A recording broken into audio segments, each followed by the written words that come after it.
Utah is still in a housing shortage, so why are prime properties sitting in our capital city for years with abandoned buildings? Yeah, and some, like the old police headquarters, they're even owned by the city itself. 2 News investigates. Brian Schnee found out what can be done to these properties and why some have sat vacant for more than a decade now. If you were to go in that building right now, what would it look like inside? It would look like a building that's been sitting vacant for a long time. Let's begin with the old Salt Lake City Public Safety Building at 315 East, 2nd South, sitting vacant since 2015. Is it becoming more of a necessity now more than ever to make a change here? Oh yeah, absolutely, I think so. And you know, one of the things that the city's doing right now is working with the State Historic Preservation Office. Known as the Northwest Pipeline Building, it's listed on the National Register of Historic Places. Can you knock this down? I mean, technically you can. It's not a protected building, but we do consider it a historic building, and our preference is to maintain it as such.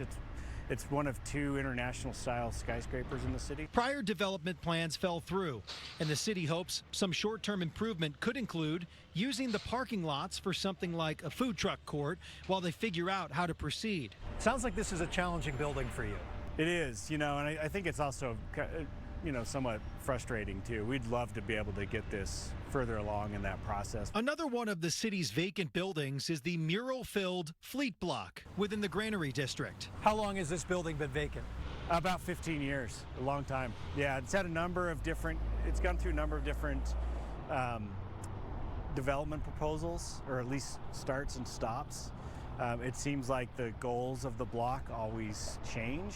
A recent site plan broke the nearly 9-acre parcel into 4 sections, which includes a public space or park towards the corner of 9th South, 3rd West. It has more momentum now than it has in probably the entire 15 years that it's been vacant. Like the old public safety building, there have been break-ins, fires, and other public safety concerns at this property. There is value in taking your time to plan and get it right. So what about all the other vacant and boarded buildings privately owned within the city?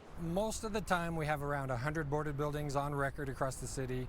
Some of them have lots of boards on them. Some of them might have one in the back that nobody knows about. City civil enforcement handles complaints regarding certain properties, including vacant properties that need to meet compliance. What is the role of civil enforcement when it comes to a property like this?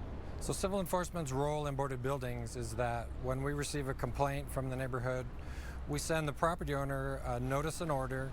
They have 10 days to make the building secure. They monitor businesses monthly to ensure they're secure, like this property on 3rd South. It's our understanding that the property owner wishes to do some development here, but we don't know when that's going to happen. While vandalized, the building known as the Yardstick is in compliance in terms of security of the structure. Do you feel like most owners are actively trying to make the change to eliminate the eyesore factor of some of these properties?